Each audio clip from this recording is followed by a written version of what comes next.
first interest in the colours. There are 13 runners, and they are getting ready now to race, and among them are Mill House Gold Cup winner and Woodland Veteran. So let's not waste any more time and have the Whitbread Gold Last Cup. year, your favourite course, of course, Sandown Park, but I don't have to remind you, after being first past the post on Proud Tarquin, you were then disqualified in favour of Ron Barry and the Dickler. And the Dickler now looming up. This is a real danger to Proud Tarquin, and John must be looking across at Ron Barry. They have one to go. It's Proud Tarquin and the Dickler on the near side, and there's a little choose between them. They've got now this uphill drooling finish, and it's Proud Tarquin, John Oaksey, holding the Dickler on the near side, Ron Barry, but it's not, the race is not over yet. As they run up towards the line, it's going to be a desperately near thing. Proud Tarquin on the far side, the Dickler on the near side, Inkslinger in third. It just so happens that we've had dozens of requests in our feature favourite finishes to see that again, and also to hear from John exactly what happened. So we can have a look at this again on HS on the patrol film. And John, take us through it, if you will. Well, Proud Tarquin had done it before. He had tended to duck to his left at the last fence. He lost the race by doing it at Lingfield. Now you see him going to his left, going towards the Dickler, and I had slightly anticipated it and got my whip in my left hand, and I hit him down the neck, and he went back away from the Dickler. But there's no doubt that, as you could see from that head-on film, he had, partly really because the Dickler took avoiding action as Tarky came towards him, the Dickler was a little bit taken out of his stride. Personally, I think it's doubtful whether it was enough to found a successful objection on, but these things always are doubtful, and there was, as you saw from that picture...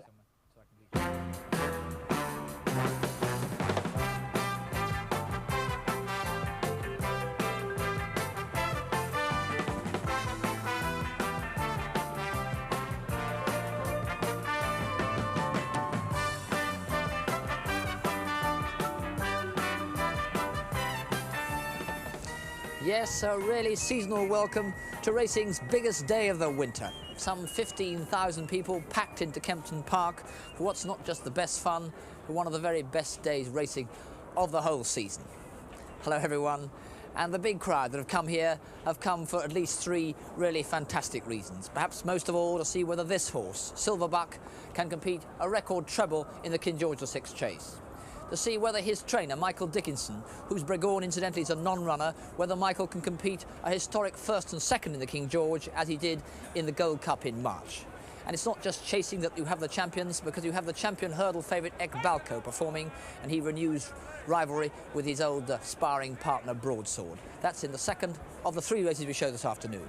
We start with the GJ Novices Hurdle. Because of Christmas papers going all over the place, I'll give you the non-runners there. 16 there are altogether, and 4 non-runners. Arrow News, Dalbury, Landing Board and Roan Mist are non-runners.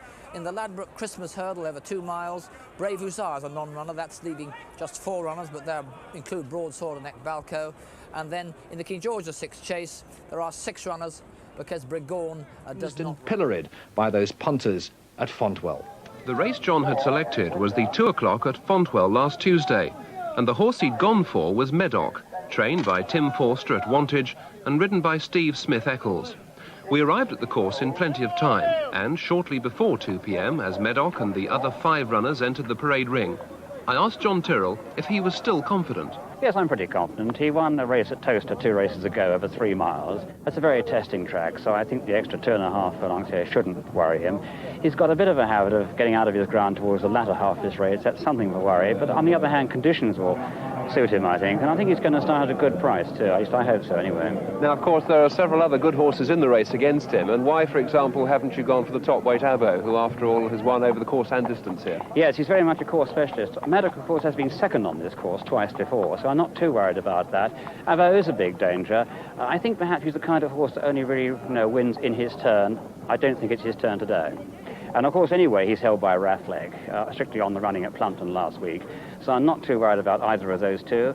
Monty Python, we know this morning, of course, the weight's now been adjusted, only 11 stone 1. A winner here almost without a penalty, you could say, on last week's running here last Tuesday. That's a big danger. That's the one I'm really worried about, I'd say.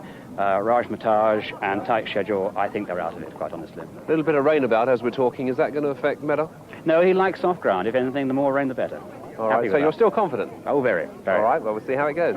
On the way down to the start, I asked a couple of racegoers what they were going to back. I've done Memories.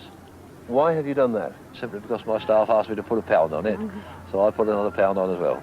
Now, John Tyrrell last night on Southern Television tipped Medoc. He's here today. He's somewhere up in the crowd with his fingers crossed and all his money sitting in the bookie's satchel. Do you think Medoc's got a chance? It looked a lovely horse when he went down there. If I was betting for money, I'd bet on Medoc. You think he's a fair price? Oh, yes, yes. He's a good. Looks a lovely horse. So, if your staff hadn't instructed you to back Racing.Presenters, then I'd bet on Medoc.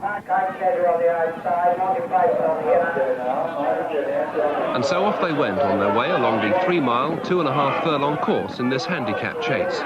And as the race neared its finish, it was between Abbo, the local horse, and Medoc, who tracked him all the way. And a mistake by Abbo, 2 fences out, coupled with a driving finish from Steve Smith Eccles, meant that the race was won by Medoc, with more than 2 lengths to spare. Another triumph for Tyrrell. Well, here's a happy family group who backed the winner. Did you see John Tyrrell's tip last night on television?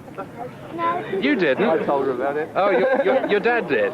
Yeah. You saw it last night, did you, sir? Yeah. And did you then reckon that it was a good bet as you were going to be here at Fontwell? Well, I reckon it'd be a good bet for one. Yeah, for her to do, certainly. I didn't do it myself. Can I ask you how much she put on it?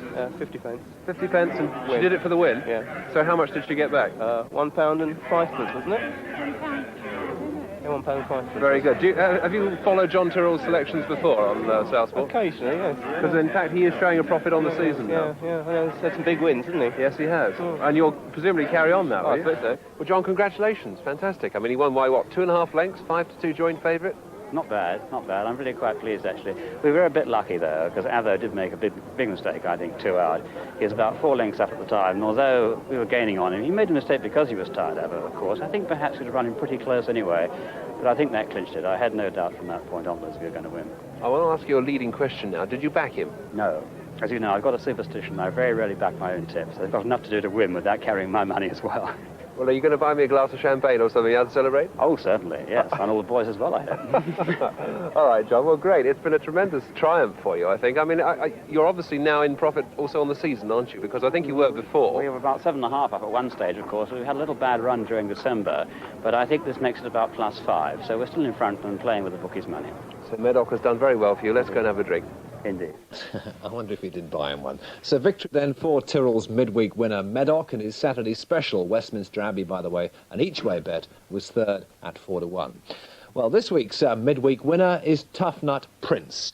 That's a win bet in the 145 at Leicester. On any reckoning, I think the most famous and popular horse now in training is running here, and sadly, the great John Joe O'Neill is not riding him, but going to be watching him with us. John Joe, welcome. Thanks very much for coming. And the first, most important question, how is it? How's it going? It's doing very well. The operation is very successful, and it's just a matter of time, really. Everything is going well according to plan at the moment. Doesn't hurt too much? No, no real pain. Irritable a bit now and again, but the real pain is here today. Exactly. Well, he came up the stairs here on a pair of crutches like a 2-year-old. I don't know about pain anyway. The pain of not being able to ride Sea Pigeon and all the other good horses he would be riding is worse than the leg, no doubt. Well, we'll be talking to John Joe later. I'll be trying to pick his brains and improve my deplorable record as a tipster. But here, first of all, are the 4 races we're going to show you.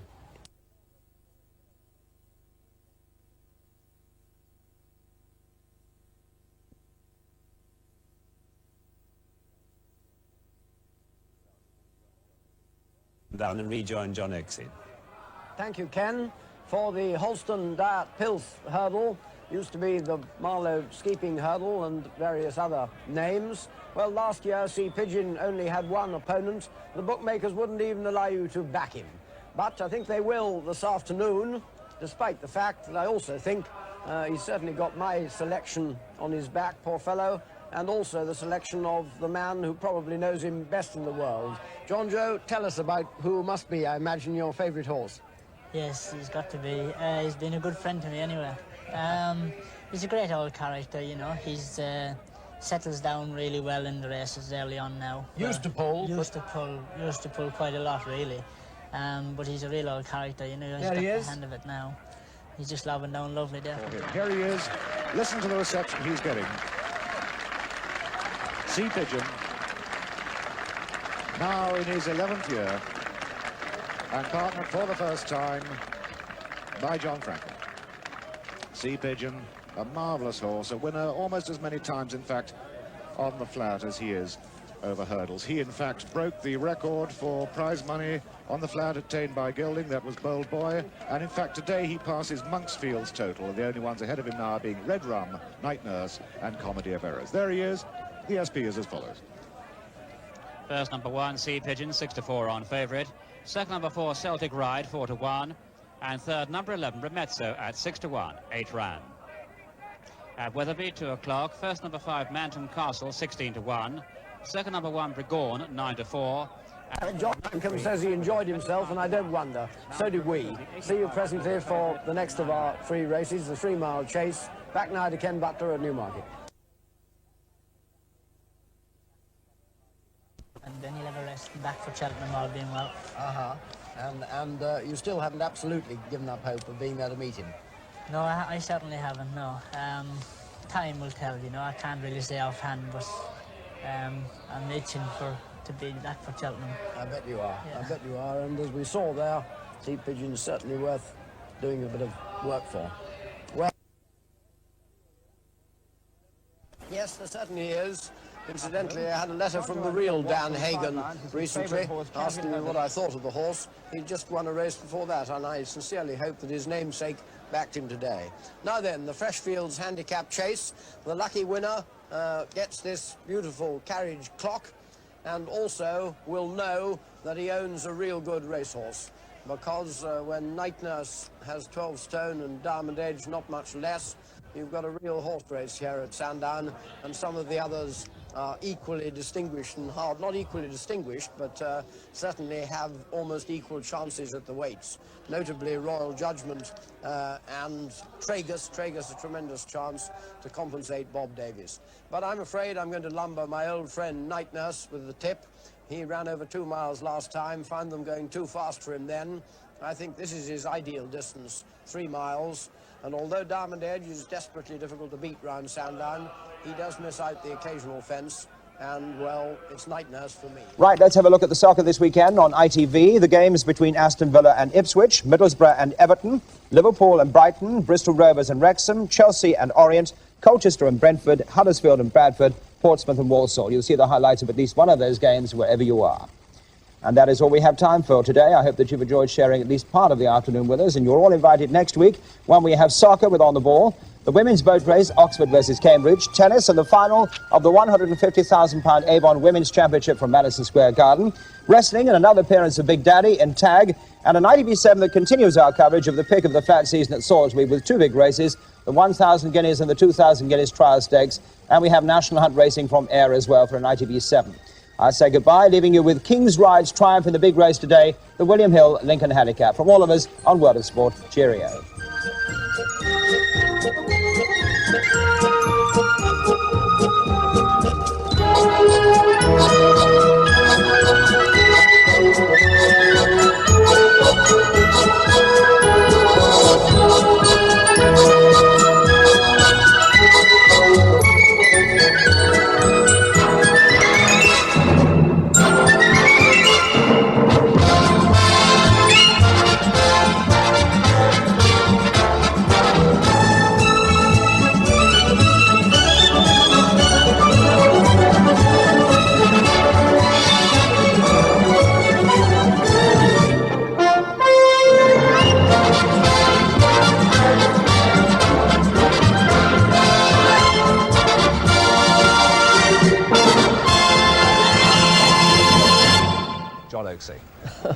Thank you, Fred. I do love those wrestlers. However, the Ebersham Stakes, the NMT Ebersham Stakes, they're on their way to the post for that, but we're still puzzling about the Oaks. And when you're at Epsom, there's really only one man to talk to, and that, of course, is Lester Piggott. And Rough, I'm glad to say, has found him, and as usual, Lester puts more into 1 or 2 words than most into 1,000. Lester, Blue Wind in the Oaks. A filly we haven't seen you ride before. Have you actually ever ridden her? No, I don't think I've ever seen her, really. So what are you going to do? How do you approach getting to know a filly like this? Well, the trainer, he gives you a very good idea what to do and that, and and Wally told me all about it, you know, and so I pretty well know what to do. Well, of course, she ran over a mile in the Guineas last time, mile and a half here. How will you approach the race? Well, I expect there'll be plenty of pace in the race anyway, you know, and you know, I just follow a few of them and just hope she stays. Now, everyone that knows you is a master of tactics, and of course the ground has been giving jockeys problems here. Where will you expect to come in the straight?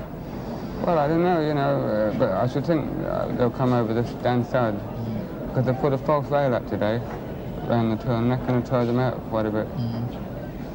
And Leap Lively, if Leap Lively makes it, how late would you delay a filly like this effort?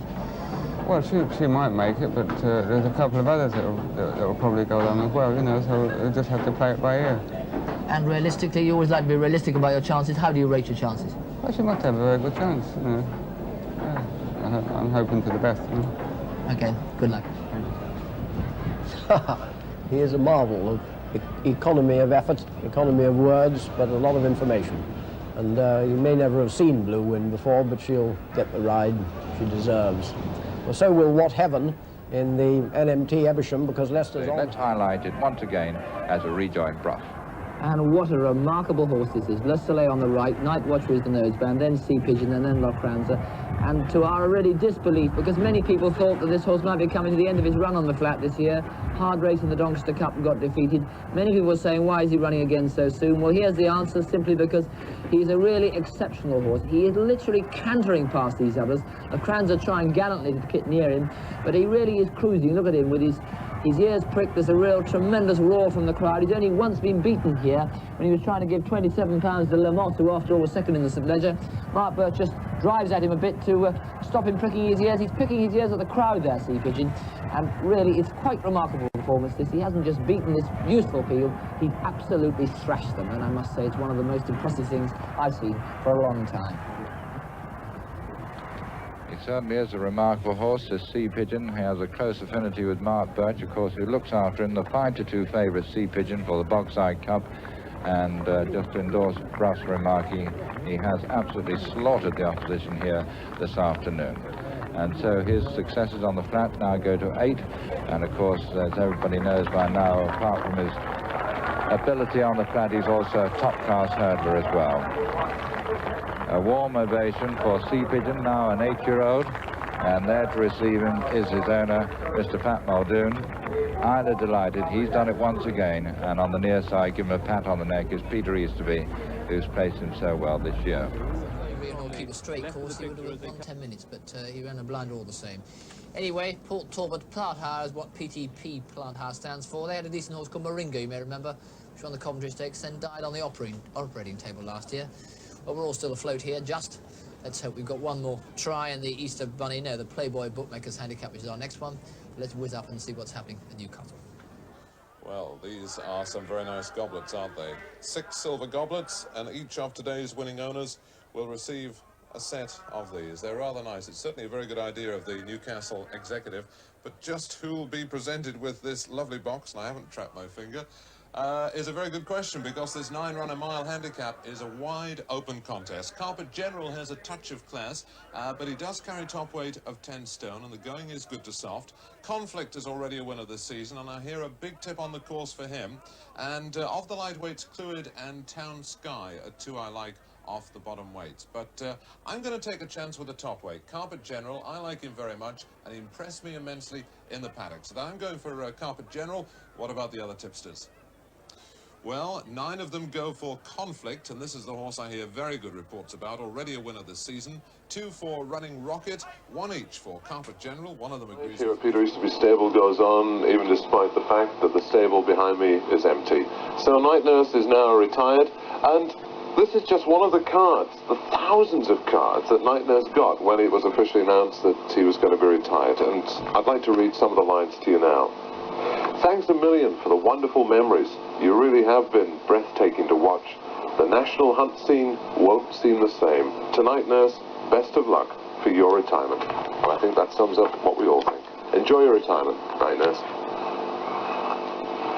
Absolutely right, yes. And I think what really came through on that report was the way in which Peter Easterby and Reg Spencer, the owner, really are going to miss Night Nurse. We shall all miss him, of course, but how good to see a champion going out right at the very top. Sitting there in a lovely position, Sea Pigeon loving it as well as they pass the 2 furlong marker. They're all at work now. Lester Pickett just beginning to niggle on Shaftesbury, one off the rails there, but still Sea Pigeon, he hasn't moved on Sea Pigeon. Sea Pigeon knows where the winning post is here to the last inch, I should imagine. Now he's done No Bombs on his outside. Rester under strong pressure with Shaftesbury, realises the danger, and now at this moment, I think just about a furlong to go, John Joe is the furlong marker there. John Joe asks Sea Pigeon to go, and go he does. This wonderfully game old 10-year-old carrying top weight, giving weight to all the other runners and leaving them stone cold really in the last furlong or so here. He's hit the front in some ways a little bit earlier. Robon's running on there but not getting to Shaftesbury, who's still second.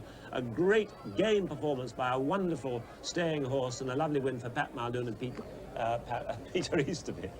And there he is, his grand old veteran, winning his 15th race and his third Vaux Gold Tankard. Sea Pigeon, the 9-2 winner, and really they played into his hands here because the time of 3 minutes 16 and 4/5, a little bit slow. As you can see, the jockeys just biding each other's time. They came through, and when Sea Pigeon quickened up, he won in fine style. So the official outcome is first number 1, Sea Pigeon, second number 5, Shaftesbury, third number 4, No Bombs, and fourth number 8, More Better. And there is this gallant old horse, 10 years old. Just imagine your granddad running around here at 70 years old. Gallant old horse coming back into the unsaddling enclosure. And really, it's absolutely magnificent to see the horse come back to his best and beat a fair group of handicappers in no uncertain terms. Perhaps the slow pace didn't help Donegal Prince. He might be better suited by a faster race in the Eva. Well, that Sea Pigeon, praise is just not enough for this horse. What a truly remarkable old veteran character he is. Absolutely marvellous. He started at 9-2. Now the other prize is from John Tyrrell. Thank you, Graham. And I've just heard there's now a steward's inquiry on this race, but here are the full starting prices. First, number 1, Sea Pigeon, 9-2. Second, number 5, Shaftesbury, 11-8 favourite. And third, number 4, No Bombs, 7-2, 7 rand. Different feel to the feel he had when he was a dead horse when he finished third at Ayr. So he was obviously on form today. He likes the seaside air up here at Redcar. I'm sure that's it. Anyway, it was a great performance. Graham and I have been trying to puzzle out what the Stewart's inquiry is about. We're wondering whether it's looking into the running of Billion, because he trailed in last in the most disappointing performance. What about Borough Hill lad? Jenny Pittman, how is he? I could see Johnny's heart bleeding when he was talking to you earlier. I know. I think he'd come back out of retirement to ride Borough Hill lad, wouldn't you? He certainly would. Nobody ever rode him better, I don't think, you know. He used to give me some very anxious moments. I mean, particularly here at Kempton. I came in here and he said, "What's up with you?" So I'm looking like this. I think we only won a short head that day, didn't we? Yeah. Hard elders, Dodger used to say. But how are the old legs? They're in good order. Obviously, we wouldn't have risked the horse unless he was going to be 110%. I don't any of them, let alone Borough Lad and the likes of Corbière. We don't anyway. But it's a risky business. He came out of the race better than I expected. I thought he'd be very stiff afterwards, and because of the way he dropped his hind legs in the water. And he wasn't at all. And a friend of mine, Josie Hewley, has been down treating him with the cold laser, and Dave's been treating him with a Faradic machine, and we seem to have got the measure of him at the moment. A few more grey hairs, no doubt. You'll think of something else. Did you expect him to run that well? I said, and you can find Richard Rowe and ask him, I said, I think if he gets tired, Richard, it'll be coming to the second last. What about him for the Gold Cup, though? I mean, could he win the Gold Cup? I mean, it's 4 years ago. Not could he, it's how far will he? So, the best racing of the day in prospect, and of course we have the chance that history will be made at Doncaster this afternoon. If Lester Pickett wins on Comanche Run, then he would set an all-time record of European Classic victories, 28. No great confidence here behind Comanche Run. He's out to 2-1. And it's Lester Pickett going on. This one for the record, the 28th Classic, as Comanche Run wins the leisure from Bailey in second, Alpha Bailey in third. Historic scenes, and you have to congratulate Luca Comani. What a wonderful training performance for Comanche Run. Luca, how worried were you about the injury and all that? Must have been on the horse or on Lester? I was the horse I had in mind. It was all a right. nightmare. Yeah, but he got an injury as well, didn't he? Yes. No, the horse, we were worried when it first happened because we didn't know the extent of it, but we were lucky because I think just a little bit Sort worse. of slips through the duck boards of consideration a bit is Flying Bolt, and he was a phenomenon as well. Well, again, I mean, if you actually analyse the stats, Ted made some very good points this morning about, I mean, I think he was trying to be provocative, surprisingly. No, surely not. About the standings of the various races, because Flying Bolt won a Gloucester hurdle, what we call the Supreme Novices now, and of course a champion chase, and was third in a champion hurdle. And we'll come a little more on that. But he never won either of the big two, as Ted says, and he gets left out all the time. In terms of handicap achievements and what he did on the track, he won 17 of his first 20 races, won the Gloucester. His programme 1 year, at the turn of the year, was, talking to Ted earlier, the Thyestes on one of Ireland's stiffest tracks. Absolutely. 3 miles in a bog, 12.7. He came over here, he won the 2 mile champion chase, which was then the last race on the first card. First day at the festival. First day at Tuesday. the festival. Less than 24 hours later, he finished third in a champion hurdle. And then to round off, he went 3 miles, 6 furlongs in an Irish National under top weight and gave the second and third 40 and 42 pounds. Well, these days, if you ran in the champion chase and the champion hurdle, you have the RSPCA round. Here he is, big white-faced horse. He was by Airborne. He was an absolute machine. There was very little at the height of their powers, and I spoke to lads like Sean Barker and Lee McLaughlin and Paddy Woods, who rode all of them in Drapers, and there was a bit, they were divided a bit like Denman and Cater Star. There was nothing between them. Johnny Hayne wins the champion hurdle here on Salmon Spray, and I think Willie Robinson gets up to be second on Kieran Muir, or one of Semperviva maybe. And So, I'm not sure which of the two of them From were champion hurdle to Irish National, same year. Here he is beaten height of fashion. Now this was a great mare. This mare could win it. She Yes, won a she was Guinness. a good mare, She height won of a Guinness chase with 12 stone on her back when Bobby Coonan rode her a bit afterwards. He beat her here, giving her 3 stone. She was an Irish Average winner and a Guinness chase winner. A hell of a mare. And he beat her. He gave her 3 stone that day. Johnny Sullivan rode her on the far side there, and Pat on Arc on Flying Bolt. And Ted, it's true that he got brucellosis, a serious illness, and the Drapers felt he should be retired, and the owners he was young, and the owners wanted to maybe give him a chance, and they sent him to Ken Oliver, Barry Brogan rode him. But he was never the same, anything like the same horse again, was he? No, was there ever any chance of Arkle meeting Flying Bolt? Yes, the following year, only brucellosis, as Mrs. Ponsonby told me many years afterwards, because they used to keep the horses as young horses. The Ponsonbys wanted Arkle to run. I wanted Flying Bolt to meet Arkle, but old Mr. Draper obviously trying to keep them apart. But the following year they were going to have to meet, but sadly the other horse picked up brucellosis and never. Super day on at the Whitbread in a fortnight's time. Hope you really enjoy it. But one thing, Grace Jockey, you hardly ever rode in the Whitbread. Too good a race for you, was it, old chap? Came the wrong time of season for me. I was a little bit portly like you are this time of year. I beg your pardon. Don't refer to my physique. Well, I hope you all have a good time as we've had here in the press room this morning. The more familiar the owners, the more familiar the names of the horses, and you know the style that the horses are going to run to. But I can remember asking you one day, what is the very latest, because myself and Oaksy always turn up and, you know, the homework's done at the last 2 minutes, asking you about, you know, how could you cope if just you were suddenly faced with an 18-runner race and you went to Pontefract very late one day, I believe. Well, yes, that's true. For anybody who's ever been to Pontefract, you know that there is a very, very long sort of walkway through from the bottom where the traffic lights are, all the way up to the top of the stands there. Now, I was going to Pontefract. It took me about an hour and a half to get from Doncaster to Pontefract, and the car got stuck in traffic. I had to get out. Run about a mile, and I actually got all the way up. I can assure you, it's a very, very long way from the start of the Pontefract gates to the entrance. I had to weave my way through people. People queue up to go racing at Pontefract. Wonderful place to go. And I ran through the stands, right to the top of the stands, and actually got there as the stalls were opening. Phew. And you called them out all right? Yeah. It was only a 5-runner fielding. And Matt, you want to say something? I must say the greatest thing that GG does, he's brought in his calling the colours, in the blue cap, in the black hat, in the white sleeves. The old-fashioned commentators are called streams of horses. They think it's clever. It's not. You commentate GG for the telly age. Yes. Now, we're going to have a big snag coming up in the near future, is when the commentary teams of satellite information services into the betting shops and the race courses are going to be amalgamated. Financial expediency dictates that.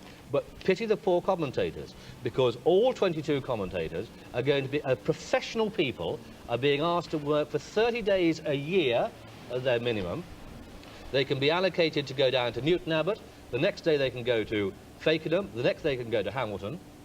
If that's not bad enough, they're going to be working 1 day in every 10 days. Lots of people would love to do it, GG. Lots of people would like to do it. But if you want to say get the job done properly, if you want the job done properly, how can the guy relate to the pictures when he's talking to 1, the telephone premium services, 2, the race course, 3, the closed circuit television, 4, the betting shop television? Call the colours, as you do. Well, You've led the way. It's all very well and good calling the colours, but you're assuming that people are seeing the colours. Now, if people aren't seeing the colours, the you proof can't do of the it. pudding will be in the eating. So when people start complaining about that, but what about things that you notice during the race? I mean, you're racing every day of the week. Yeah. I mean, last Saturday there was a horse around here called Lab Test. Yes. Now we can have a look at that. Did you? I mean, nothing was said at the time, but it's been in the papers.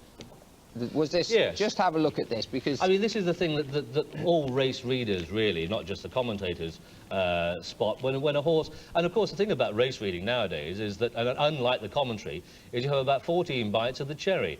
And I look at this horse, Lab Test, trained by Colin Williams. I had a chat with Colin at Pontefract earlier in the week, actually, and he was a little bit disappointed with the ride that this horse was given. £20,000 nursery, this is. Costs a lot to enter the horse, a little bit outpaced, and he can't go. Now, the fielder bunching, he's still at the back of the pack, and the jockey's looking for room. Colin did tell me the horse came back with a slightly twisted shoe, but he's in behind a wall of horses here. Meanwhile, the winner's gone on. Lab Test still starting his run. There's a horse with a noseband. It's easy to spot, absolutely easy to spot, but the jockey somehow or other just doesn't seem to want to, or can't, or won't go forward. I think Colin was disappointed with the ride the horse was given, but meanwhile the winner has flown. But of course, a lot of race readers and a lot of spotters, what they can do, and everybody these days has videos, you can go back and check it and rerun it and rerun it and rerun it. The commentator's got 1 bite of the cherry. But why? So the stewards have got just as much chance. Absolutely. Why wasn't that picked up? That was absolute blatant. The very worst. I don't care. You can make excuses, say what you like. They should have at least said what's going on there. Have you got cramp in all 4 limbs? That's right. Well, absolutely. I mean, very, very. They might just as well not have been here last Saturday. On that particular race? Yeah, on that particular. You can't trust any of them round here. Which Newmarket trainer insists on his staff wearing a hat when they lead up a horse at the races, and not a hat like Max? I'm sure he'd object. I know. Mark Prescott. You say? Mark Prescott. Tom Jones. I think it's your husband. He's such a tyrant at Newmarket. The way he rules you, I think it must be him. Jim is right. It is Tom Jones. Is it Tom Jones? So, well, when he goes to the paddock. Well done to Mr. Masters, and a brolly will be winging its way. Talking of clothes, where did you get this lovely... Oh, right, thank you. Yes, it's actually, it's jockey's caps, and it's another one of these trainers' wives who has to work for a living. It's Mrs. David Morley, Melanie Morley, who sells lots of them. You can get cats, dogs, elephants, hats. For men They're too? wonderful. For men too? Well, I don't know any size, but within reason, any size. Certainly children, too, you can get. Don't think it's quite oaks, that? Oh, I don't know. I mean, I was thinking of my grandson. Oh, right. Yes, definitely. No, they're very good. Recommend them. Well, he keeps going, you know, but I don't think I'm going to come back, so I'm younger than him and I'm not coming back, so he's brilliant. You know, the thing that really is amazing, I feel, that he's still got the bottle. Yeah. You know, to be right in there among it. It takes a lot of courage and you know, flat jockey, they race very, very tight. You need an awful lot of bottle, and he's got it. I think it's, of all the things, we were just talking earlier, John Oaksey and Frank Hackham and I, that's the one thing that hasn't seemed to go on at all, does it? But you'd think he'd be a bit more wary now. Well, I'm sure if I came back, I'd be very, very wary if I was going to an open ditch. But, you know, he's still in there, they race very tight on the flat, and he's still right amongst them. Amazing. Anyway, it is Bob, amazing. It's great to see you too, even if you're not as slim as he is. Thank you, Rob. Bob Champion, who does so much for the Bob Champion Trust, and Lester Pickett's sense of humour. Still got a few hats over our heads, but we'll take a break. What advice would you give to punters? Well, I suppose I'd advise them not to be having those Yankee bets and doubles and trebles. It's hard enough to back a winner, isn't it, John? But how do you make it pay? By down the years, you've been successful. Very few people have been. What is your secret? I just couldn't tell you. Luck, I suppose. No, it's not that. It's more than that. Well, I work hard at it. You know, I just don't come to the races and back. You know, I work hard at the form. How many horses, say, a week will you back? I suppose I back 20. And do you not back horses if they're under the price that you think they should be? Does the price make a big difference to you? Well, it does, yeah. You have to get value for your money. You know, you go skint very easily if you take on the odds. Now, people who say, Barney, you're on the inside, you train horses at Newmarket, that you know things that the average punter doesn't know. How much does that come into it? I don't think it comes into it at all. I usually make up my mind on my own judgment, seeing the horses running. I don't care. I don't think it makes any difference where you live. I think you'd be far better living outside Newmarket. You've got very strong opinions of bookmakers. Do you think they're giving punters a square deal? First of all, on the racecourse. Yeah, you know, yeah, there is. Yeah, they get a good deal on the racecourse. They do. Yeah. Now, in betting shops, Barney, what chance has the punter got, especially with a 10% tax? Zero. Zero. He might as well just take his money and burn it out on the street. You can't win and pay 10% tax. Sam Thomas aboard Denman, and a lot of opposition to Denman, partly because of the statistics. Now, 24 Hennessy Gold Cup winners in the same season have come on to run in the Tote Sport Cheltenham Gold Cup. Just 4 have completed the double. Brigord in the 80s, and in the 60s, Arkle twice, and Mandarin. Bad stats for Denman, and in places on the course is out the top of the head, 9-4 against Denman, an incredible price considering what he was just a few weeks ago. Corto Star is very tight, tips 11-10, but generally even money, with 11-1 Exotic Dancer and big prices against the rest. Female on the exchanges. What's happening to Denman? Drifting, but he still can't match your 9-4 that you have in the ring. It's still just under that. Cordo Star very strong over evens. I think he'll sustain that now. Exotic Dancer coming into 12-1. Little bit of money for this, a fistful of dollars. Maybe it's the catchy name, or maybe because it's just a sheerly good horse.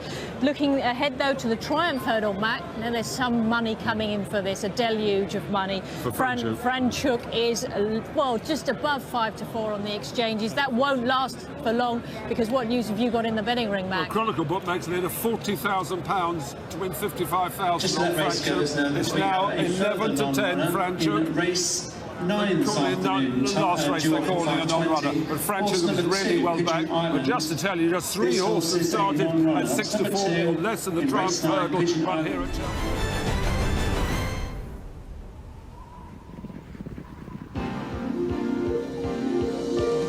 Good morning. Hello and welcome to Air. Hello, it's a glorious morning here at Sandown. And all over the country there are 5 meetings. And I'm down here with Jim. 11-1 chance.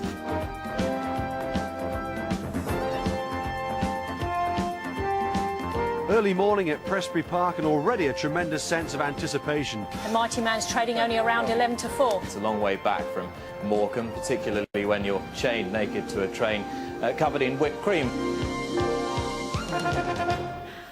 Well, what a delightful image to kick off your Saturday morning. I'm sure plenty of you have spat out your cornflakes at the mere mention of Nick Luck and whipped cream in the same sentence. If you have recovered, welcome along to the Morning Line. We're celebrating the 25th anniversary. Alongside me, Graham Cunningham here in the studio, Sam Turner, racing correspondent for the Daily Mail. Hopefully you've recovered from that rather harrowing image, but what a celebration. Morning, Gina. Cancel my full English breakfast. I'm not old enough to remember the start of the Morning Line.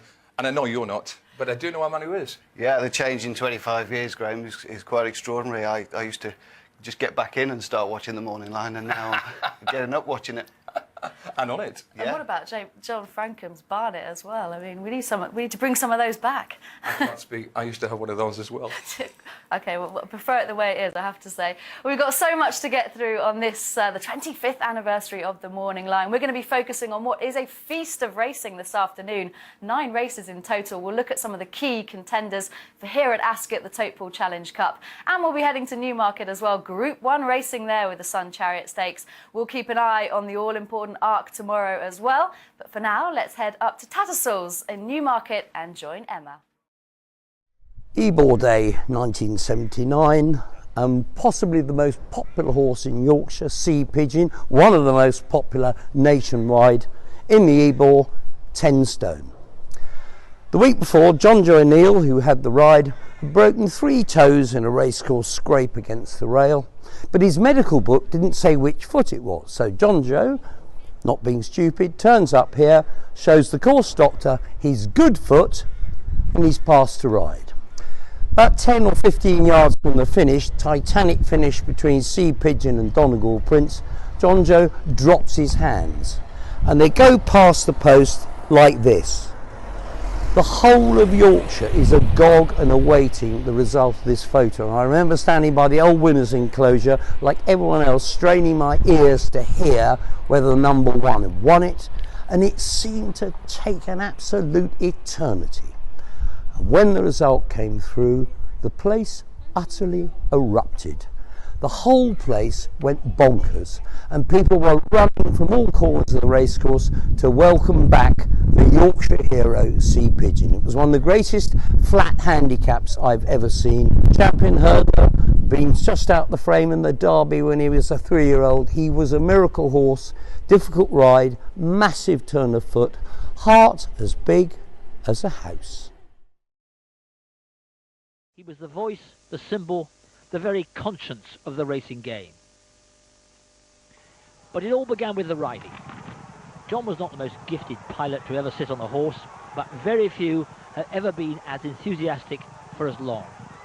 The origin of amateur is based on amo, the word to love. John adored horses and riding, and amateur or no amateur, he was a competitive little basket to boot. The judge's son, who gave up the law to write for the Daily Telegraph on the Horse and Hound, rode into the big time and won. And it's Kirsten, the Gold Cup heroine, over on the far side on the right of the picture. Gaia coming very fast with Caesar's Helm. Mandarin in fourth place, Taxidermist fifth.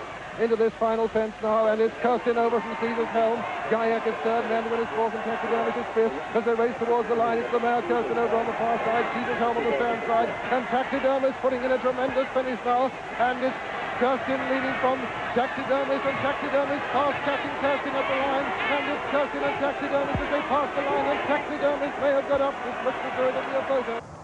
Yet John liked to share his success, not just with TV viewers, but with his millions of readers who for years were treated to wonderfully written first-hand accounts of how it felt out there on the track. Indeed, John's immediate dictated report of his agonising Grand National defeat on Carrick Bay ranks amongst the finest pieces of sports copy ever filed in any field. John was a competitor, but he was compassionate, and that side of his character has a lasting tribute in the Injured Jockeys Fund, which he created, inspired and drove to be a major provider for those in need. For countless of people, some famous but mostly unknown, John has made a difference. For me, for you, for all of us, his example should ever remain an inspiration. Stand by. Yeah. There was always a lot of John McCririck, and a lot more than the wacky clothes and the manic tic-tac signals from the betting ring. Marvellous, isn't it? After false starts in the Dorchester kitchen and a bookmaking business, he found his niche in newspapers and was named Investigative Journalist of the Year on 2 occasions. How do you answer the accusation that stewards are corrupt? But it was on TV that he really flourished. Here's John McCririck. And his forays from the betting ring changed the face of racing coverage. From all the ITV team, we hope you're enjoying Derby Day just as much as we are here. Doubling up as both a proud old Harrovian and an unashamed populist, it became a national, even an international institution. Colourful, controversial, at times infuriating. Look at this man now. If you're a lady or a woman, this is the most revolting specimen. Yeah. But always wonderfully brave and well informed, he took up the cudgels for the punter and for the little man. Walk on with hope in your heart, and you'll never walk alone. I worked with Matt for 20 years. Now to someone who's sure is awfully nice underneath it all, John McCririck. And although his ego needed a bit of handling, So Bruff, please tell them to leave me alone today. he loved being part of a team, and win or lose, no programme with him would be a dull one. The dream goes on. Away the lads. Once seen, John McCririck was not to be forgotten. Then, now, or whenever they tell the history of the racing game.